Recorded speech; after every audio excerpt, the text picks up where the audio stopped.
Starting a electrical business guide. How to start a electrical business. This video is designed to help you plan and start a electrical business. It will walk you step by step through all the essential steps of starting your own electrical business. In addition, in the description below this video, you'll find a link to a page where you can download a business plan template in MS Word format.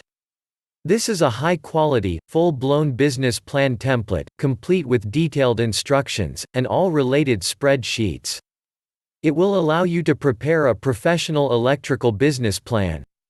In building your pathway to profit with an electrical business, you need to consider the following questions. What services do I provide? Where is my market? Who will buy? Who is my competition? What is my sales strategy? What merchandising methods will I use?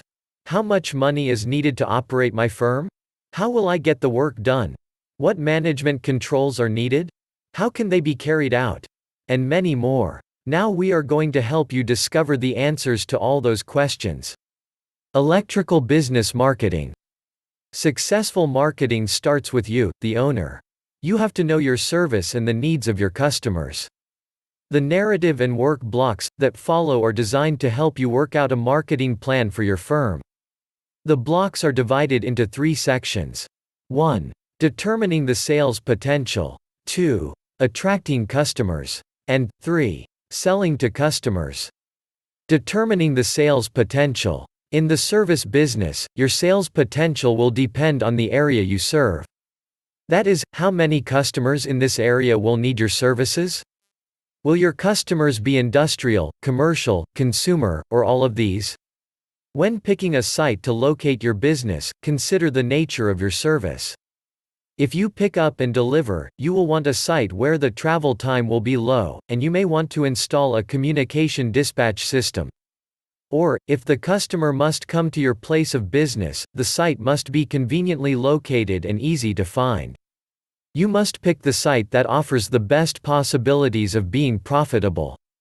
The following questions will help you think through this problem. In selecting an area to serve, consider the following. Population and its growth potential. Income, age, occupation of population. Number of competitive services in and around your proposed location. Local ordinances and zoning regulations. Type of trading area, commercial, industrial, residential, seasonal. You will want to consider the next list of questions in picking the specific site for your business. Will the customer come to your place of business? How much space do you need? Will you want to expand later on? Do you need any special features required in lighting, heating, ventilation? Is parking available? Is public transportation available? Will you pick up and deliver? Will travel time be excessive? Will you prorate travel time to service call? Would a location close to an expressway or main artery cut down on travel time? If you choose a remote location, will savings in rent offset the inconvenience? If you choose a remote location, will you have to pay as much as you save in rent for advertising to make your service known? If you choose a remote location, will the customer be able to readily locate your business? Will the supply of labor be adequate and the necessary skills available? What are the zoning regulations of the area? Will there be adequate fire and police protection? Will crime insurance be needed and be available at a reasonable rate?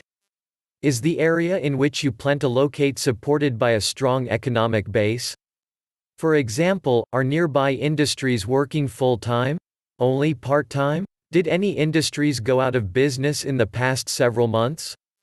Are new industries scheduled to open in the next several months? Once you consider a specific location, you will need to take in account the following. If you will build, what are the terms of the loan or mortgage? What are the terms of the lease?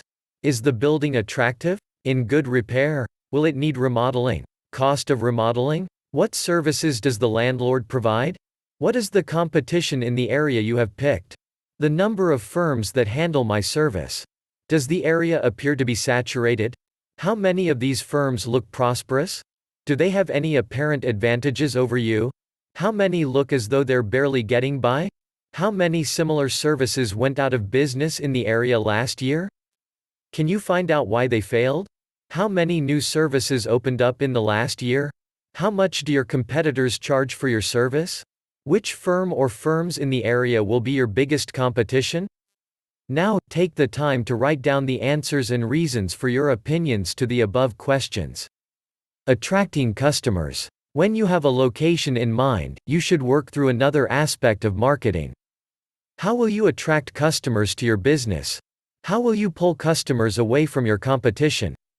It is working with this aspect of marketing that many service firms find competitive advantages. The ideas which they develop are as good and often better than those which large companies develop with hired brains. The work blocks that follow are designed to help you think about image, pricing, customer service policies, and advertising. Image. Whether you like it or not, your service business is going to have an image. The way people think of your firm will be influenced by the way you conduct your business. If people come to your place of business for your service, the cleanliness of the floors, the manner in which they are treated, and the quality of your work will help form your image. If you take your service to the customer, the conduct of your employees will influence your image. Pleasant, prompt, courteous service before and after the sale will help make satisfied customers your best form of advertising. Thus, you can control your image, whatever image you seek to develop. It should be concrete enough to promote in your advertising. For example, service with a smile is an often used image. Pricing. In setting prices for your service, there are 4 main elements you must consider. 1. Materials and supplies. 2. Labor and operating expenses. 3. Planned profit. And 4. Competition. Further along in this video you will have the opportunity to figure out the specifics of materials, supplies, labor, and operating expenses. From there, you may want the assistance of your accountant in developing a price structure that will not only be fair to the customer, but also fair to yourself. This means that not only must you cover all expenses, but also allow enough margin to pay yourself a salary. One other thing to consider. Will you offer credit? Most businesses accept credit card payments. These credit costs have to come from somewhere. Plan for them. Can you add to your prices to absorb this cost? And, of course, your prices must be competitive. You've already found out your competitors' prices. Keep these in mind when you are working with your accountant. If you will not be able to make an adequate return, now is the time to find out. Customer service policies. Customers expect certain services or conveniences. For example, parking. These services may be free to the customer, but not to you.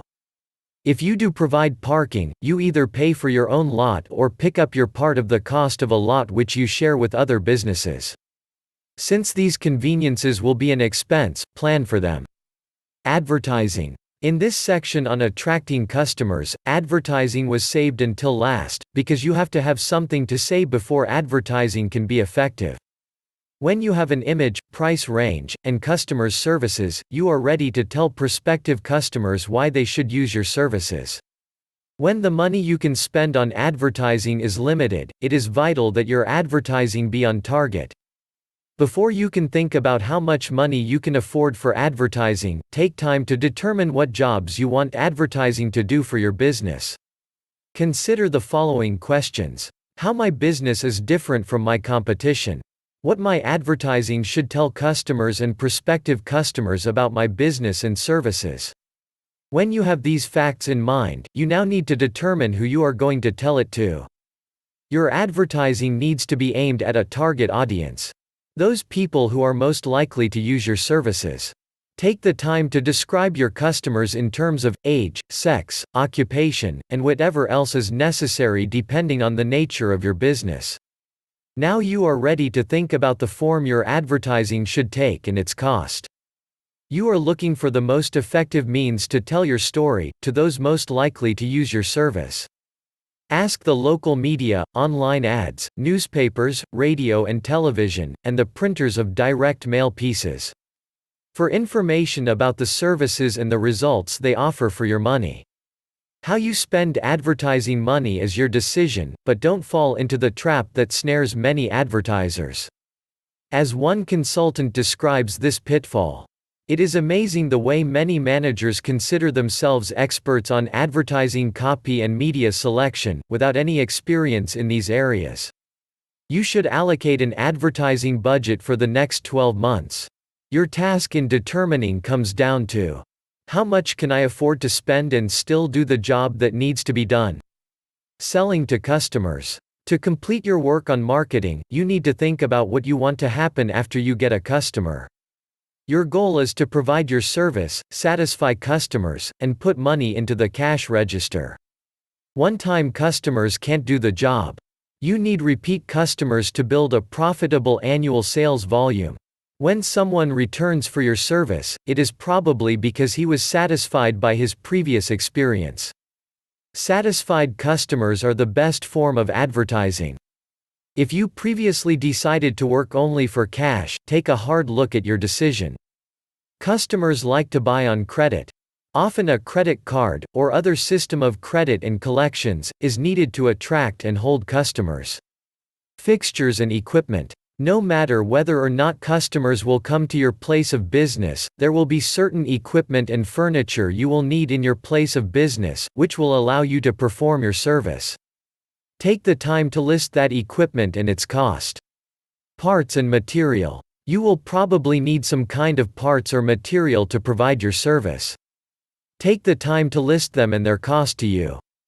Before you make any supply arrangements, examine the supplier's obsolescence policy. This can be a vital factor in service parts purchasing. You also look at the supplier's warranty policy. Now that you have determined the parts and materials you'll need, you should think about the type of stock control system you'll use. A stock control system should enable you to determine what needs to be ordered on the basis of 1. What is on hand? 2. What is on order? 3. What has been used? Overhead. Take the time to list the overhead items which will be needed. Examples are rent, utilities, office help, insurance, interest, telephone, postage, accountant, payroll taxes, and licenses, or other local taxes. If you plan to hire others to help you manage, their salaries should be listed as overhead. Getting the work done. An important step in setting up your business is to find and hire capable employees. Then you must train them to work together to get the job done. Obviously, organization is needed if your business is to produce what you expect it to produce, namely profits. Organization is essential because you as the owner cannot do all the work. As your organization grows, you have to delegate work, responsibility, and authority. A helpful tool in getting this done is the organization chart. It shows at a glance who is responsible for the major activities of a business. As an additional aid in determining both what needs to be done and who will do it, list each activity that is involved in your business. Next to the activity, indicate who will do it. You may do this by name or some other designation, such as worker number 1. Remember that a name may appear more than once. Put your plan into dollars. At this point, take some time to think about what your business plan means in terms of dollars. This section is designed to help you put your plan into dollars. The first question concerns the source of dollars. After your initial capital investment, the major source of money is the sale of your services. What dollar volume of business do you expect to do in the next 12 months? Expenses. In connection with your annual dollar volume of business, you need to think about expenses. If, for example, you plan to do $100,000 in business, what will it cost you to do this amount of servicing? And even more important, what will be left over as profit at the end of the year? Never lose sight of the fact that profit is your pay. Even if you pay yourself a salary for living expenses, your business must make a profit if it is to continue year after year, and pay back the money you invested in it. Whether you have the funds, savings, or borrow them, your new business will have to pay back these startup costs. Keep this fact in mind as you work on the expenses section, and on other financial aspects of your plan. Is additional money needed? Suppose at this point you have determined that your business plan needs more money than can be generated by sales. What do you do? What you do depends on the situation. For example, the need may be for bank credit to tide your business over during the lean months. This loan can be repaid during the fat sales months when expenses are far less than sales. Adequate working capital is necessary for success and survival. Whether an owner seeks to borrow money for only a month or so, or on a long-term basis, the lender needs to know whether the business financial position is strong or weak. Your lender will ask to see a current balance sheet. Control and feedback.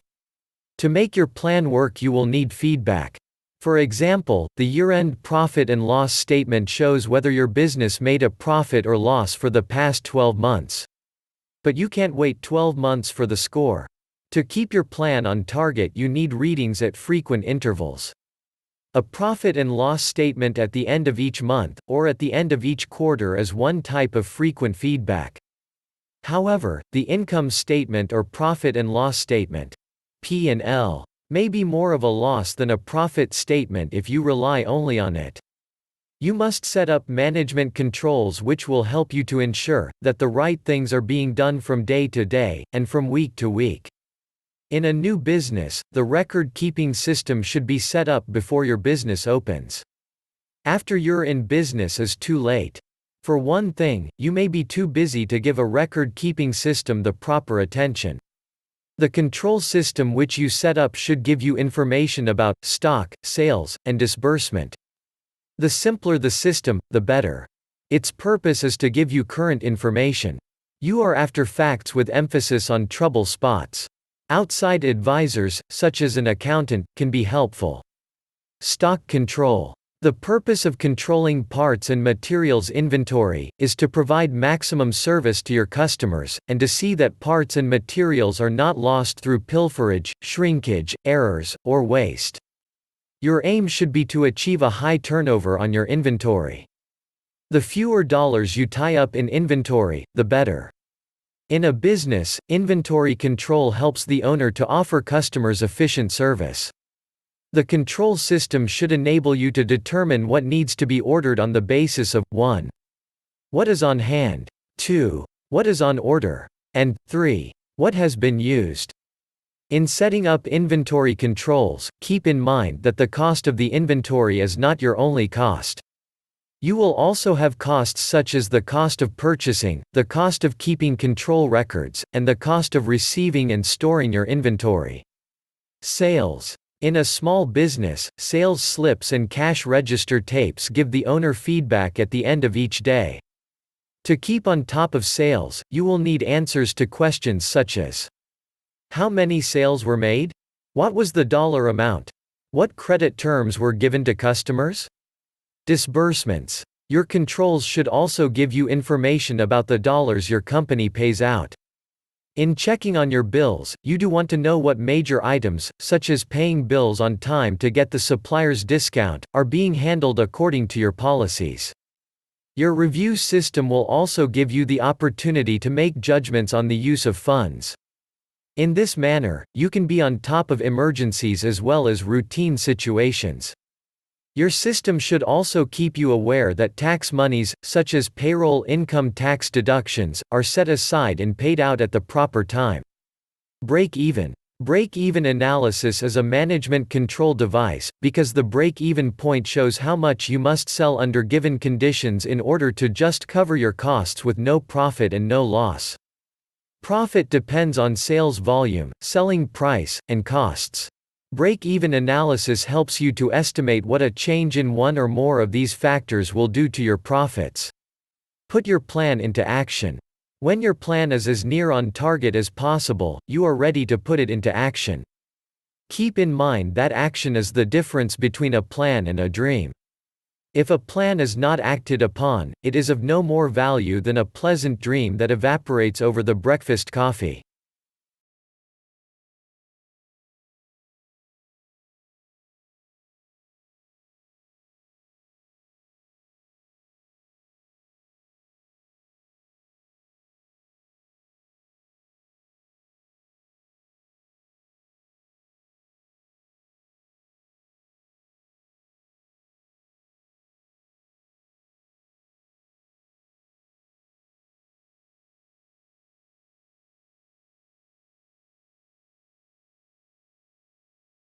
Thank you for watching.